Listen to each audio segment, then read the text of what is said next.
Hello and welcome to the Romance Track here at Continual. I'm your host, Gail Martin and Morgan Brice. And tonight we are talking about cops, spies, agents, bad boy romance, and why we love them. But before we dive into that, let's let our wonderful panelists introduce themselves, starting with Ari. I'm McKay, and we actually have two imprints with myself and my writing partner, Rachel Angela. As McKay, we do write a lot of cops, assassins, and bad boys. We're best known in that for the Herx Merx series of books. And as Rachel Angela, we write paranormal and urban fantasy and Southern Gothic romance. And we write specifically male-male romance. Okay, Nancy. I'm Nancy Northcott. I write historical fantasy with suspense elements for Falstaff Books, also with strong romantic elements, I should say. I also independently publish romantic suspense, romantic spy adventure, paranormal romance with action adventure, and with Gini Adams, the Outcast Station science fiction adventure series. And it includes a fair number of cops, agents, and spies, and the occasional bad boy. Very good. Melody. Hello, I'm Melody Johnson. I write sci-fi romance and paranormal romance.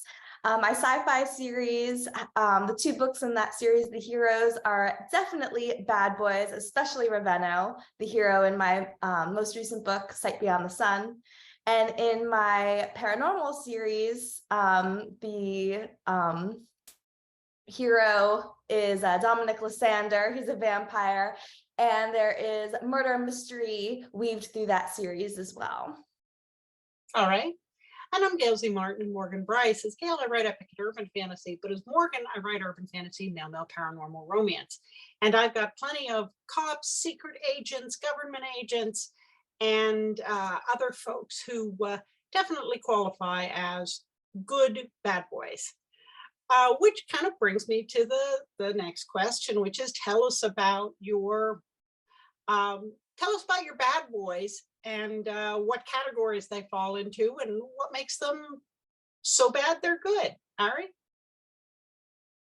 Well, all of my the books that we write with the mercenaries, a lot of them have kind of checkered backgrounds from being asked to leave the military, some of them, for various reasons, including don't ask, don't tell, and other reasons. But they're all very loyal, very brave, and they all have their own code where they believe in, keeping people safe, particularly innocents.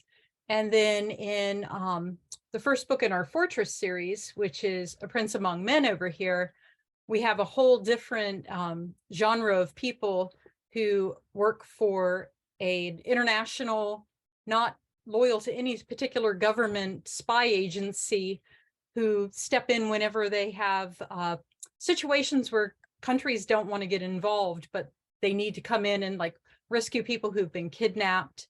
So they're used to playing outside the rules. In fact, almost everybody that we write plays outside the rules, but they're doing the right thing. It just doesn't matter if it's illegal or not. If it's the right thing to do and it saves lives, and and if they find love along the way, then that's just a bonus. Okay. Melody. One of my baddest bad boys, I would say, is my most recent, Ravenno Javier. He's from the planet Havar. He is an alien. He has scales, pointy ears, but he's humanoid. But he is undercover, trying to overthrow his father, who is the leader of their planet and is a terrible, terrible leader. And so Ravenno is on following his mother's footsteps in the attempt to overthrow the father. And in doing so, he's gone undercover to try and amass allies against his father. But because he's undercover, like any good cop, he has had to, ingratiate himself with his father in order to get close to do that. And so his reputation is terrible. Everyone thinks he's his father's right hand. He's had to pretend to do a lot of terrible, terrible crimes And so his reputation is awful, but at his heart and at his core, he is doing what he feels is the best for his people, the best for, his planet. And in doing so, he ends up having to kidnap our heroine, and our heroine doesn't know any of that. She just knows that she's kidnapped. So until they can, discover the truth about one another, there's a lot of butting heads. Very good. Gini, welcome. Tell us a little about yourself, and also, since we're talking about cops, bad boys, spies, agents, and all of that, tell us about yours that fit those categories. Okay, hi. Sorry I joined late. I'm Gini Koch. I write the Alien Catherine Kitty Cat series for Dog Books, and I write under a variety of other pen names and in all lengths and genres. And I have a lot of different levels of law enforcement in a lot of what I write. In the Necropolis Enforcement Files series, the first book of which is The Night Beat, I'm dealing with undercover. My heroine is an undercover cop who's also an undercover werewolf. And they're dealing with all of the undeads and things like that. And there's a lot of, read you your rights, but different kinds of rights and things like that. In the Alien series, they're all involved in some way in protecting the world.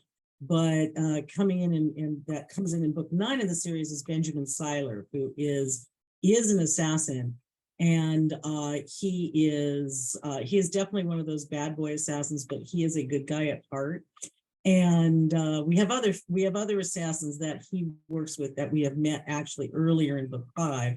That Kitty, one's the Dingo and his cousin, who Kitty has nicknamed them the Dingo Dog and Surly Vic.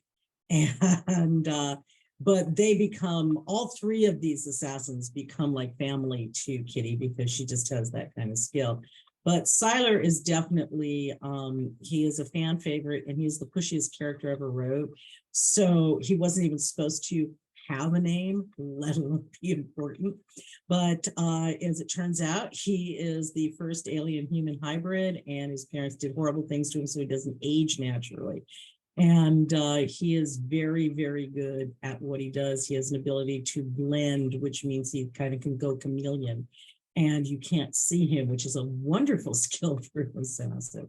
So he's just a smooth bad boy with a heart of gold. I think they're fun to write. I think I really do a lot of different things all the way around with law enforcement, or people who are fighting the good fight and everything else. And a lot of times, part of the fun is having the ones that look evil or bad actually turn out to be good. Okay, Nancy. My main bad boy is the hero of Renegade Mage, which is the second book in my Light Mage Wars series.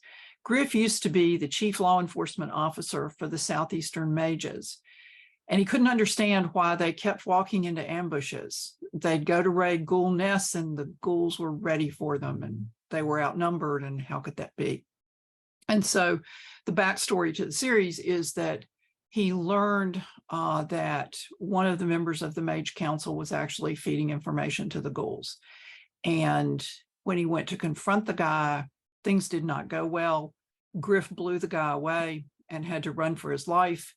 Several of his deputies were killed in the process, and the powers that be spun it to look like he was the one working with the ghouls. So he's been the Mage World's #1 most wanted fugitive for 6 years when the book opens.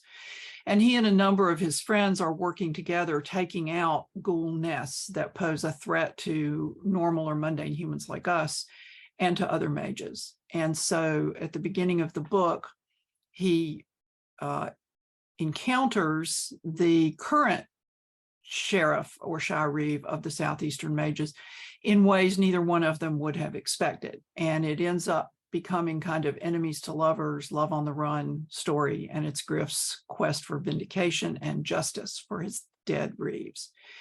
Then I have in my Boar King books, the hero of the second book, Julian, is the head of a covert magical operation called the Merlin Club that works to defend Britain against magical enemies. Only they're not supposed to, because the Mages Council doesn't like people doing things like that because it has the chance to escalate things. And so that story is set in 1815 in the run up to the Battle of Waterloo. And all the guys in the books that look similar behind me, the Arachnid Files series, are spies who work for an international agency that was created to go around the rules that constrain conventional law enforcement. So they're all bad boys in the eyes of conventional law enforcement. But it goes back to what Ari was saying about you have a code and you live by that code, even if it's not the one everybody else might agree with. Okay. Yeah, and with my Morgan Brice series, we run into a lot of cops, ex-cops, and former military. In Badlands, we have a sexy psychic and a skeptical homicide detective. And Vic, the homicide detective, got burned before, thinking that something that he saw that was supernatural actually happened. It did, but nobody believed him, and there were consequences. So he's really prickly about the whole thing, until he's getting nowhere with his big serial killer case and ends up swallowing his pride and asking a psychic for help, who turns out to be the real deal. And so in their series, as they fall in love and start closing some of these cases, you know, Vic has leeway to work with the psychic officially, but it takes him a while to get over some of that reluctance and actually believe all this woo-woo stuff is real. In Treasure Trail, one of my main characters, Ben, is a former Newark cop. His partner was actually working for the mob and betrayed him. Ben almost died, and tried to be a private investigator, realized that he wasn't seeing any better side of human nature doing that. And then his aunt offered to let him in on the ground floor to take over the family rental real estate business in Cape May. And so he's a bit of a fish out of water, but at least, you know, he figures he's not shooting anybody and nobody's shooting at him. That turns out to be wrong because, oh, well, things go a little crazy between ghosts and the mob. But Ben is trying to figure out how not to be a cop, and it keeps catching up to him. Some of my other, well, in the Sharps and Springfield series set in 1897, we've got two guys who are agents for the Supernatural Secret Service. And so Calvin and Owen travel in a tricked out Pullman car, and they go around dealing with some of the major cases that threaten national security that happen to involve supernatural bad guys. And of course, that's a lot of hidden identities and secrets and undercover work. And so that's been a lot of fun. What is it about the, you know, the law enforcement, the bad boys, the assassins, the rule breakers that makes us want to fall in love with them? Ari? I think that, you know, there's always a lure of the forbidden of, I mean, why do prisoners, you know, in, you know, modern penitentiaries have, you know, women writing to them, you know, because, oh my God, they're so sexy. I mean, there's an allure there to the bad boy that I think almost everybody feels. And I think that, you know, like I said, it's partially the lure of the forbidden, and you never know what you're going to get. It's like, if somebody's bad, how bad are they? Do you really want to find out? You know, so there's a hint of mystery there. They might be worse than you think, but they might be better too. So, you know, I think that's, you know, a big part of the allure of the bad boy. Okay, Melody? I think the allure for me, I think there's two things. One is like that tough exterior that, you know, nobody else could possibly break but the heroine, that or their love, that you're that one person who could break through the crack and wiggle yourself in and find that gooey interior that is just meant for you. And there's something so special about that. And then also knowing that, you know, you have this tough bad boy and he's on your side. So there's something, you know, exciting that, you know, yes, you can probably hold your own, but you've got him too. So I for me, that's the allure. Okay, Gini? Well, of course, I agree with what Ari and Melody both said, because I think that is the biggest allure is, ooh, I can change him. I think that I think more women have made terrible, terrible relationship choices because they think they can change him. And we, of course, perpetrate that complete lie.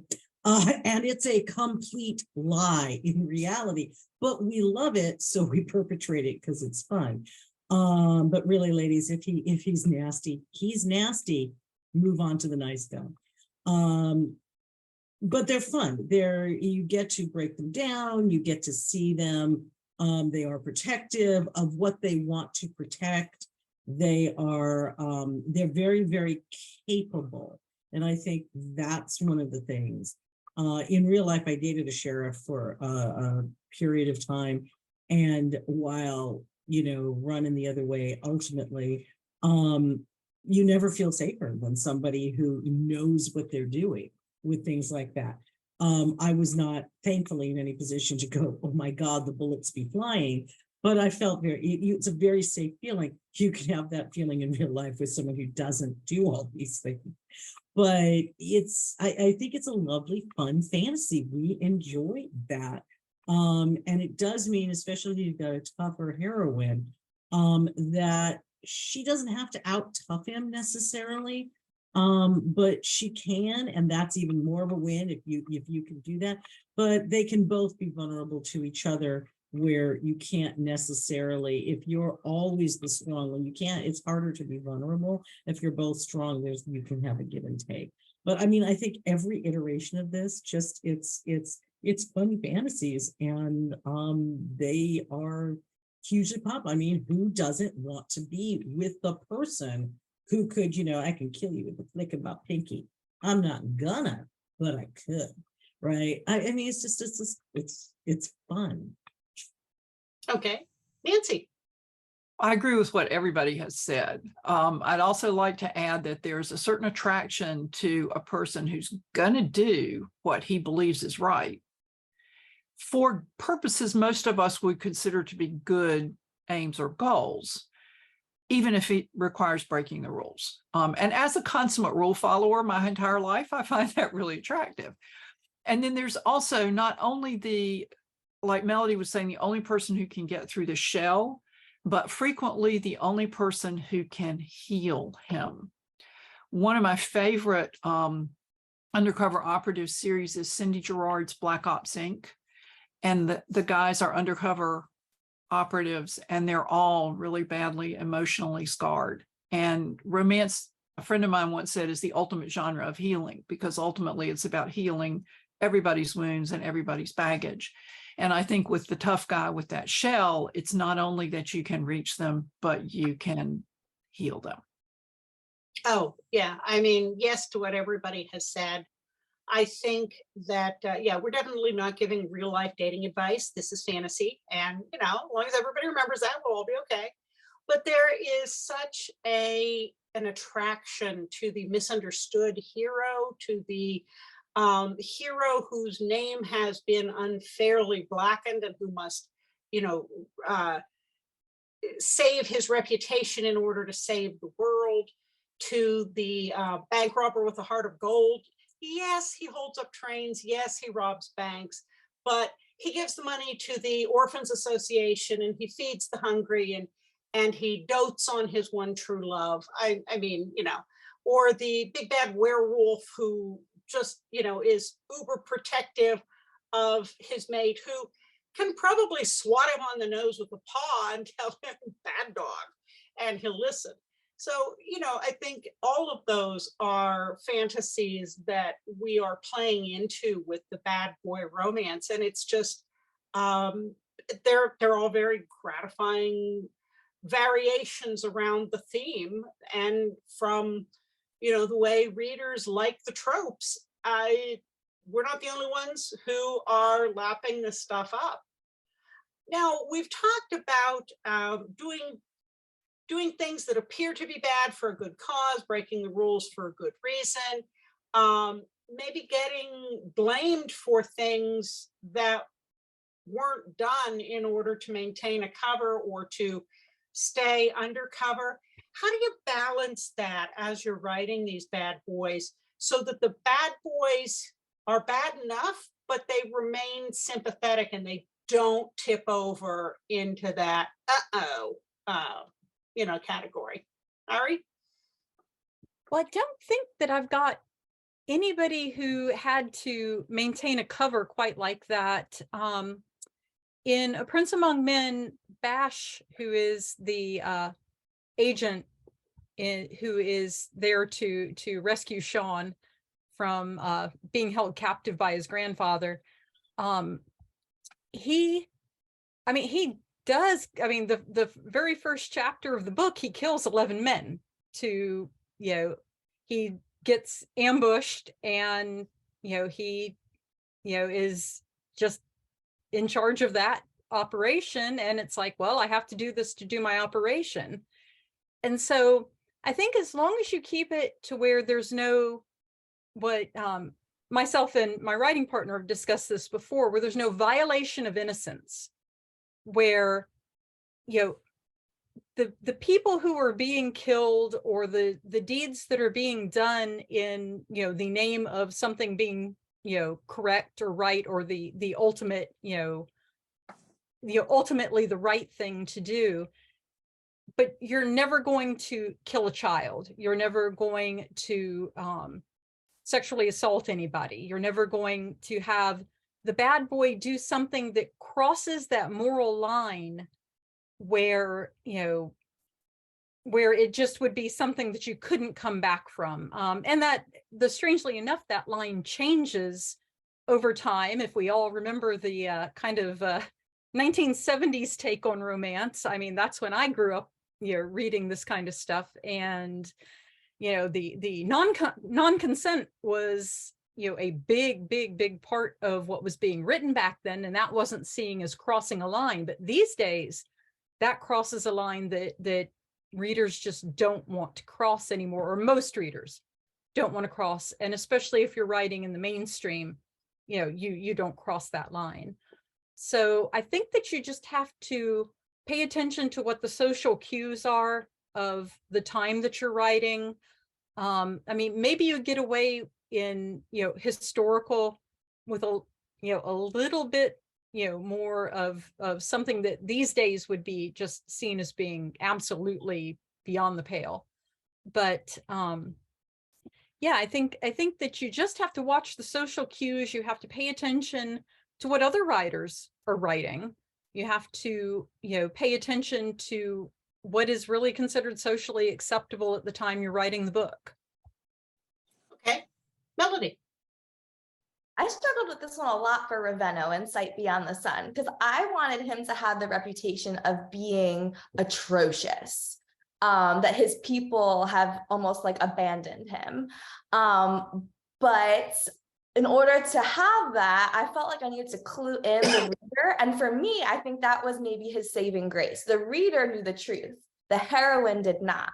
So the reader, I'm hoping, would be the whole time like waiting for the heroine to finally discover what was really going on, because the reader would hopefully be rooting for him, even though no one else was.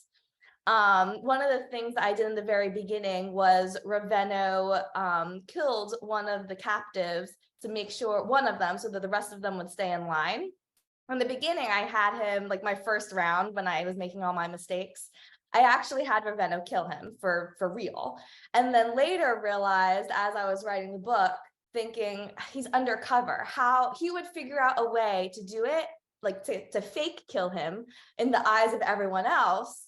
And then, but really he's alive somewhere. So, and then the reader needs to know all of that. So as I, in my, the version that's out now, all of that, the reader knows everything, but the heroine does not. And so that's kind of how I tried to make him redeemable and not cross the line in the eyes of the reader. Okay. Gini. Okay, well, first of all, my assassins in the Alien universe, there's different assassin groups, and the ones my good guy assassins are from has a very, very strict moral code. There's no joy in the killing. You're paid for money, etc., and everything else. Now, when we first meet the Dingo and Vic, his cousin, they are trying to assassinate Kitty and her daughter, okay, who's a little baby. And she ultimately insists that her husband help her save their lives. They all go into the Potomac. And because of that, she has honor, and they therefore respect that honor. So she starts making deals with them, and you see them over the course of the books. They go from people trying to kill her to literally they consider her their niece, and she has a massive amount of protection because the Dingo's the top assassin in the world. But there are other groups that are utterly cray, where everybody's joining that because they just like killing. And this group despises those people. So when the crazy groups get in the way, this group takes them out. So they're also good. And then it's no glee in killing. None of the assassins who are tight with Kitty have any joy with killing. They are not murdering for fun. They're not really murdering in their minds. They have an assignment. They're really, really good, and they'll take them out. And the more they stay in Kitty's orbit, the more all of that focuses on protecting the innocent and saving the world and all these other things, because that's what Kitty cares about. And so that's ultimately what they end up caring about. And the reader, it's a first person series, so you only know what Kitty knows, you only see what Kitty sees, but you as a reader can see these guys making changes in their attitudes and their lifestyles because of her. And no, it's not romantic. They are not romantic. None of these guys are romantically in love with her, but it is a familial, first it's respect, and then it's familial love, which I think is just as important as romantic. Because you do love more than just your mate or your spouse. You love other things. You love other family members. You love your friends, and Kitty certainly does, and that relays out to them, and they give that back. So I think that's how everybody, fans love the assassins. Okay, they love them because they've watched these guys go from top assassins in the world to her protective Russian uncles, right? And everybody loves them because they have honor, and there is no joy in the killing. And I think as long as your bad guys have that, those kind of things, then you could probably have them do almost anything. Though I totally agree with Ari. You really don't want them raping anybody, and you really don't want them killing kids or animals. You really don't, unless it is a mercy kill. And even then you want to be very careful about that. But I totally agree on everything everybody else said. Okay, Nancy? Well, I also think everybody's made really good points. I mean, for me, I handle it by giving the hero a goal that everyone, at least everyone who knows it, which as Gini was saying, is sometimes, Melody, I do know your name, was saying sometimes the reader knows it and the other characters don't know it, would approve of as a good goal, like Griff taking out the ghoul nests to protect the rest of us. I agree, you don't hurt an innocent, you don't commit rape, you just, and for goodness sake, don't hurt an animal. But in Embattled Mage, which is one of the Light Mage Wars books, one of Griff's best friends, Stefan, is a doctor, and he's called in to consult on a strange murder in the local small town. Well, he can tell from the victim's wounds immediately that this person was killed by a ghoul. And he's asked to consult on the case. And the problem he now has is regular people aren't allowed to know about mages, ghouls, and demons.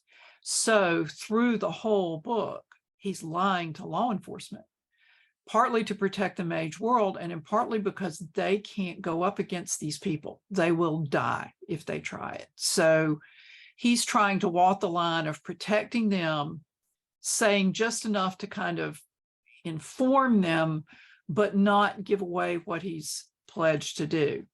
And this really doesn't go over that well with the heroine when she begins to realize that he hasn't been exactly candid, because she's an FBI agent and they have a somewhat different view of the capabilities of human law enforcement, and they have to work that out in the course of the story. But he's not telling the truth, and he's actively lying to save the lives of the people he's working with, while he and the other mages are trying to figure out this problem and track down the killer. So it's like Melody was saying, give the reader enough knowledge to let them be on your character's side and don't cross lines, I think. Yeah, I agree with all those things. And I think when the reader is fully invested in believing that the bad guys are bad, you can kill the whole room full of them, and the reader is right there with you because they had it coming. As long as the reader is fully convinced that these are bad, irredeemable people, they are not bystanders, they are not hostages, they are not people who were tricked into something. These are, really heinous people that the world is better off without. And then we're totally fine with the heroes, killing them off. Not sadistically, not with a sense of enjoyment, but from a sense of duty. And usually my characters have tremendous PTSD after having done these things to save the world, even though they did the right thing, even though the bad guy had it coming, there are still scars. So I think that's another way that we keep the good bad boys relatable, in that, look, they did these things to save the world, but it came at a cost. And so they have saved us by sacrificing part of themselves. And now, of course, here's that chance for that healing to come in through love. So I agree completely with all those things. Is there a type of bad boy that you haven't written yet, but you'd like to? Ari? Ooh, that's a good question. Well, with the Fortress books, we have a whole bunch of upcoming bad boys, and including, I don't know, I think that I don't want to give away too much. I'm trying to think about what I can actually say about the next book that wouldn't be like, oh, let's just give the whole thing away. I think that, writing someone who maybe was, genuinely bad, but is redeemed. I've not written anybody who's come from a place of like total abject darkness and has, seen the light and has reformed his ways.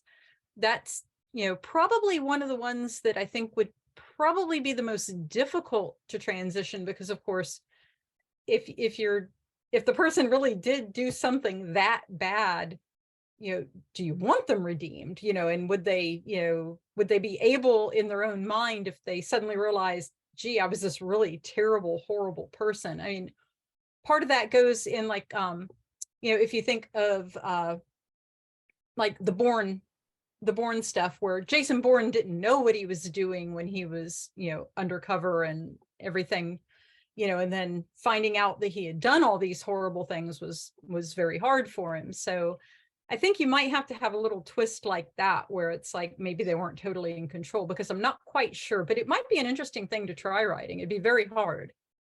Mm-hmm. Melody? I think I would love to write an assassin book. I've been on a big kick, which is funny. The kick I'm on is actually YA fantasy.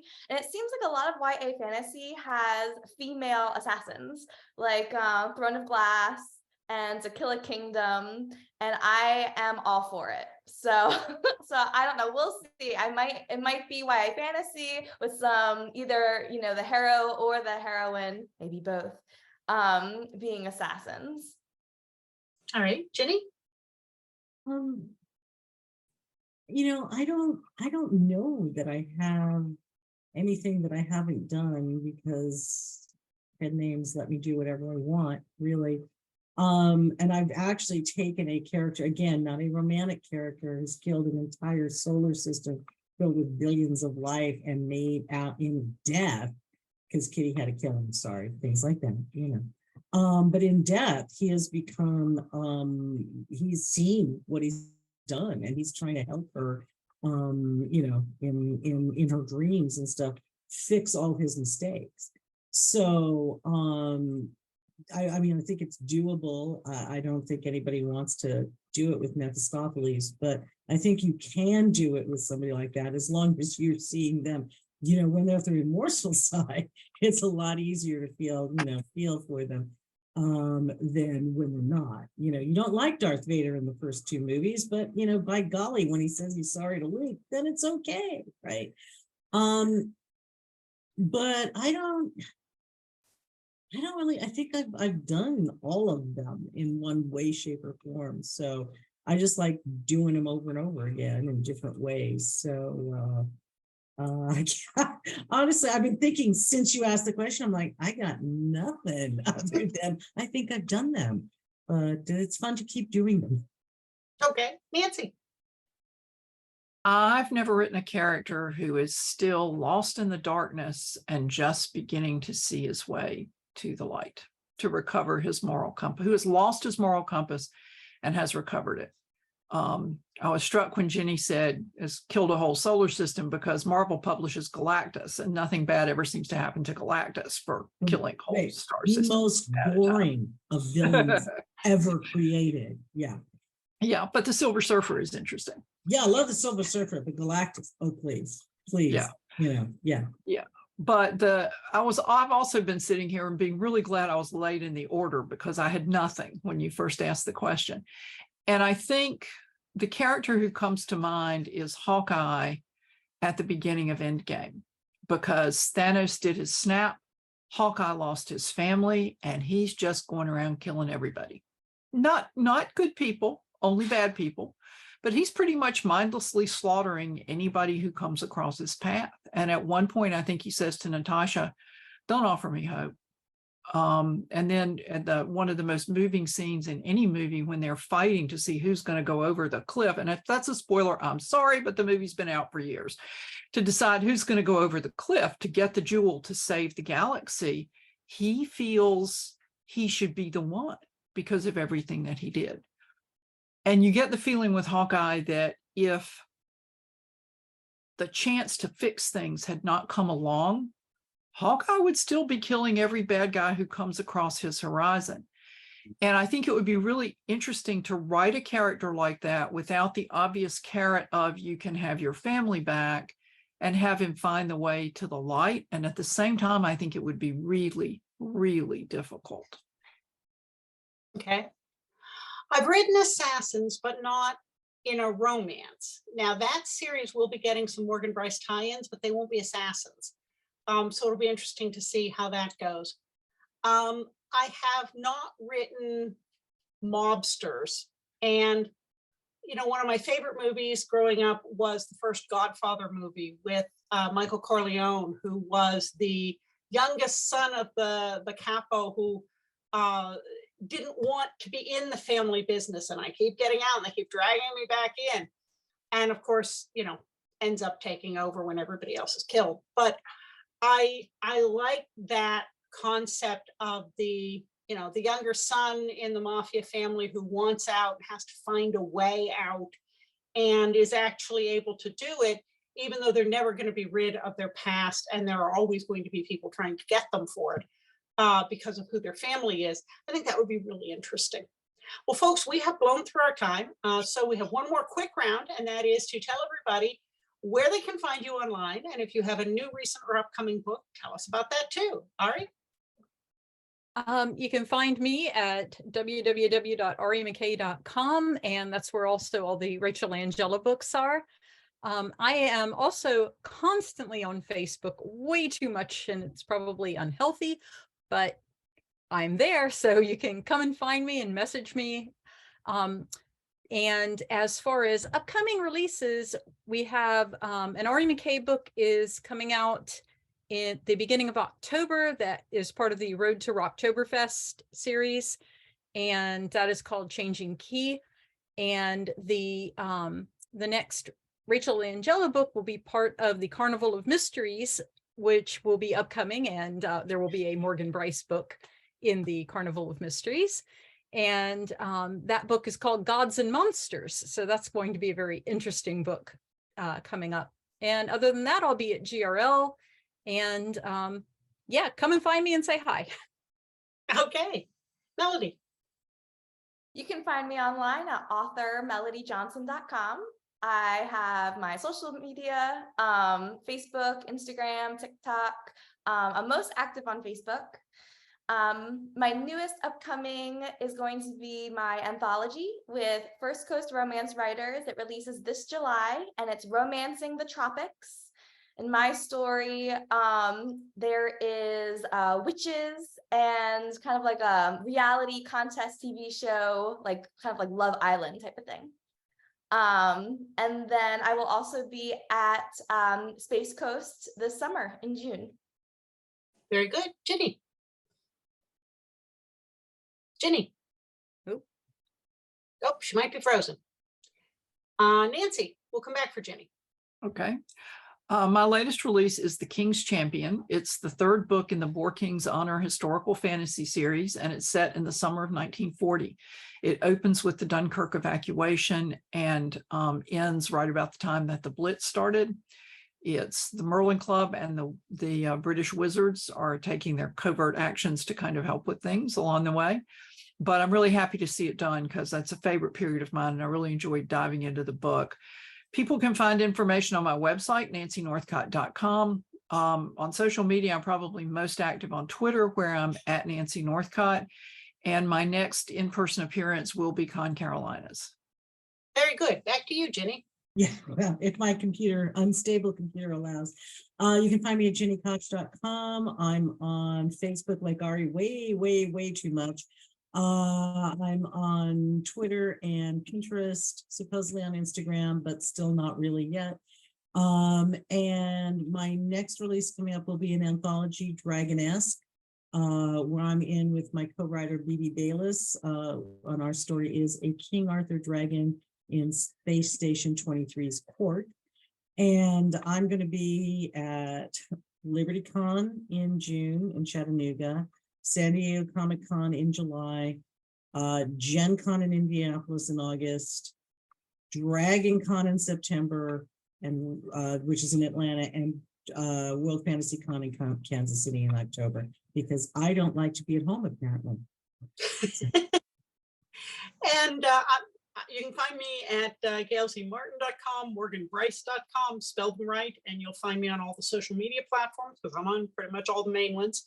The most recent book is Peacemaker, which is the first in the Sharps and Springfield series, and that's kind of like Wild Wild West if Jim and Artie were together. The next book coming is Point Blank, which is the Badlands, sixth book in the Badlands series, and the long-awaited wedding of Simon and Vic, if everything goes smoothly and they live that long. It's romance. We have a happy ending, but gonna string you along for a while there. And so that's coming out later in May, and got a bunch of conventions coming up. You can find them on the website.